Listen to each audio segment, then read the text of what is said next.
चलिए, मोटे अक्षरों में आप बात समझ पा रहे होंगे कि आखिर हम क्यों कह रहे हैं कि ताकि आखिर हो ये लॉकडाउन, क्योंकि अभी तक 3 फेज में जो आपने कमाल कर दिखाया है और जो तस्वीर आपने पेश की है, जिस संयम का परिचय आपने दिया है, काबिले तारीफ है।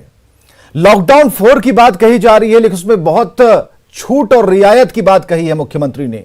लेकिन जो अपील है मुख्यमंत्री की, उसे हम रिपोर्ट के जरिए आपको दिखाते हैं कि रिपोर्ट के बाद भी क्या क्या नियम है और क्या आपको करना है। रिपोर्ट देखिए।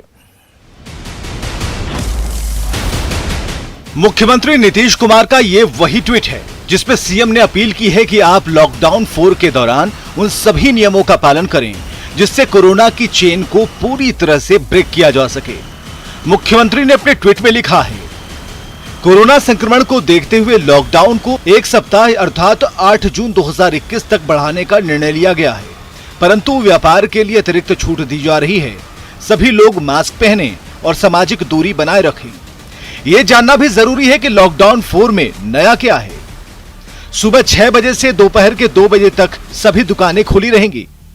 सरकारी दफ्तर में 25% कर्मचारियों के साथ काम होगा। सरकारी दफ्तरों में शाम 4 बजे तक ही काम होगा। निजी दफ्तर फिलहाल बंद रहेंगे। व्यवसायिक गतिविधियों में पहले से ज्यादा छूट मिलेगी। दुकानों को अलग अलग कैटेगरी में बांटा गया है। ऑड इवन फॉर्मूले के आधार पर दुकानों को खोलने का निर्णय लिया गया है। शादी समारोह और श्राद्ध कर्म में कोई छूट नहीं मिलेगी। शिक्षण संस्थान पहले की तरह बंद रहेंगे। कृषि से संबंधित दुकानें खुली रहेंगी। तो ये नियम उस जनता के लिए है जिनके संयम से कोरोना घुटनों के बल रेंग रहा है। अगर लॉकडाउन के भीतर संक्रमण की रफ्तार कम हुई है तो इसके लिए बड़ा कारण जन जागरूकता ही है।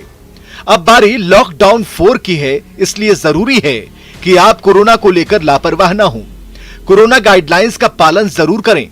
कोई भी कोताही जान पर भारी पड़ सकती है। जरूरी ना हो तो घर में ही अपनों के साथ रहें। छूट का गलत फायदा उठाने की गलती ना करें। कोरोना को वायरल करने में आप मददगार ना बने। संयमित रहें ताकि आखिरी हो ये लॉकडाउन 4। कोरोना की रफ्तार पर लॉकडाउन के 3 फेज ने सफलता पाई है। इसे देखते हुए सरकार किसी भी तरह की लापरवाही नहीं करना चाहती। साथ ही कोरोना के टीकाकरण को लेकर सरकार गंभीर है, खासकर गांवों में टीकाकरण को लेकर। इसलिए संयमित होकर नियमों का पालन करें ताकि ये आखिरी लॉकडाउन हो। Bureau report, news 18। चलिए, अभी तक की जो जानकारी है, ताजा जानकारी, उसके हिसाब से हमने आपको बताया कि क्या करना चाहिए, क्या नहीं करना चाहिए। लेकिन बहस जारी रहेगी। बहस इस बात को लेकर कि क्या पता तीसरे तक जो रफ्तार कम कर आपने देखा है, कोरोना को बिल्कुल डिस्कनेक्ट करने की कोशिश की है, उसके बाद हो सकता है कि आपके अंदर एक उबाल ले रहा हो कि हम सड़कों पर जाएं, थोड़ा घूमें, देखें क्या चल रहा है। जरूरत नहीं है। ये जो लॉकडाउन 4 है वो भी आप ही के लिए, नियम आपके लिए है, आपको उसका पालन करना है और समझाने की ज्यादा जरूरत भी नहीं है। हमारे साथ कुंतल कृष्णा है, प्रवक्ता कांग्रेस से, वीणा मांडवी है, समाज सेवी है, कन्हैया भेलारी जी वरिष्ठ पत्रकार, और राम सागर सिंह, प्रवक्ता बीजेपी से, स्काइप के जरिए हमारे साथ जुड़े हुए। बहुत बहुत स्वागत है आप सभी का जुड़ने के लिए। राम सागर सिंह प्रवक्ता बीजेपी हैं, उनसे ही सबसे पहले जानते हैं। राम सागर सिंह, लॉकडाउन 4 की तरफ हम बढ़ चुके हैं और सरकार कोई भी लापरवाही, कोताही बर्दाश्त करने के मूड में, उस कगार पर नहीं है। सरकार ये चाहती है कि चेन को ब्रेक करें, पूरी तरह तोड़ दें, 2020 वाली गलती ना दोहराएं। क्या कहेंगे इस पर? आप देखेंगे कि भारत ही नहीं, बिहार की जनता भी, पॉलिटिकल पार्टियां भी, सामाजिक संगठन भी इस लॉकडाउन में सहयोग किए हैं और इस लॉकडाउन में सहयोग करके ही इस चेन को हम लोग तोड़ने में सफल हुए हैं।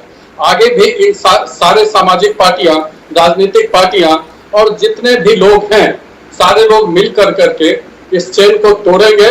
अब तो सारी जानकारियां सब लोगों को पता हो गया है, इसलिए अब उसका और अधिक पालन करेंगे। जो दुकानों पर, दुकान जो खुलेंगे वहां सैनिटाइजर रखने का भी प्रबंध करने के लिए कहा गया है। इसे आखिरी माने, इसे आखिरी लॉकडाउन हम मान के चल सकते हैं कि इसके बाद जो 8 तारीख की जो एक डेट दी गई है, उसके बाद 9 से कुछ नया नहीं होगा।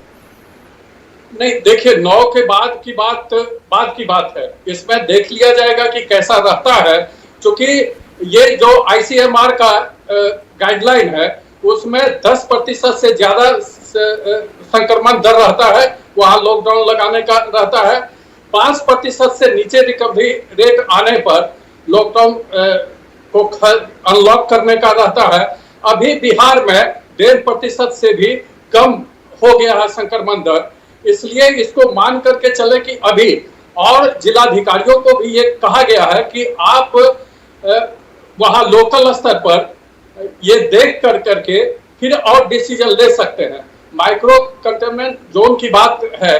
ठीक है, सरकार ने इतनी छूट दी है, लेकिन एक बात बिल्कुल क्लियर नहीं हो पा रही। आज तो हम ढूंढते ही रहे, पूरा गूगल सर्च मारा, लेकिन कहीं भी ये नजर नहीं आया कि ऑड इवन का फॉर्मूला कैसे एस्टैब्लिश करेंगे, इसके बारे में कहां से हम जानकारी इकट्ठा करें। सरकार ने उन पर छोड़ दिया, उन्होंने सरकार पर छोड़ दिया, तो ये कौन बताएगा? इसके बारे में भी हम नहीं, वो जिलाधिकारी को दे दिया गया है। वो जिलाधिकारी गाइडलाइन जारी कर देंगे। चलिए, अब तो शुरू ही हो गया, तो अब गाइडलाइन कब से जारी करेंगे ये भी इंतजार हम कर रहे हैं। कुंतल कृष्णा, प्रवक्ता कांग्रेस से हमारे साथ है। कुंतल जी, सरकार का सही निर्णय है कि हम लॉकडाउन 4 की तरफ बढ़ चुके हैं और ये आखिरी होगा, इसका संकल्प भी हम लोग लिए हैं, लेकिन कितना सफल होंगे ये हमारे ऊपर भी निर्भर करता है। सरकार ने तो लगा ही दिया है।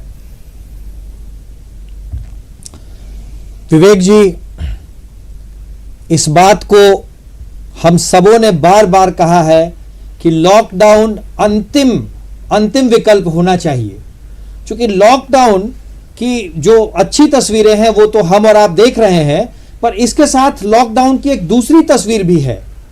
समाज का जो अंतिम व्यक्ति होता है उसकी पेट पे लॉकडाउन कितना बड़ा झटका होता है, इसका मैं आपको एक छोटा सा उदाहरण बता देता हूं। बिहार सरकार के आधिकारिक आंकड़े बता रहे हैं कि फर्स्ट क्वार्टर में, यानी पहले तिमाही में -18.2% चली गई है बिहार की दर। राम सागर जी 3 से 4 मिनट आपको समय दिया। कुंतल कृष्णा जी को बोल लेने दीजिए, मेरी बात सुने। कुंतल कृष्णा जी को बोल लेने दीजिए, उसके बाद लाते हैं दोनों को। बिहार में विवेक जी बिहार में आर्थिक दर -18.2% पे चली गई है। बिहार में आज के दिन में स्थिति बहुत भयावह है।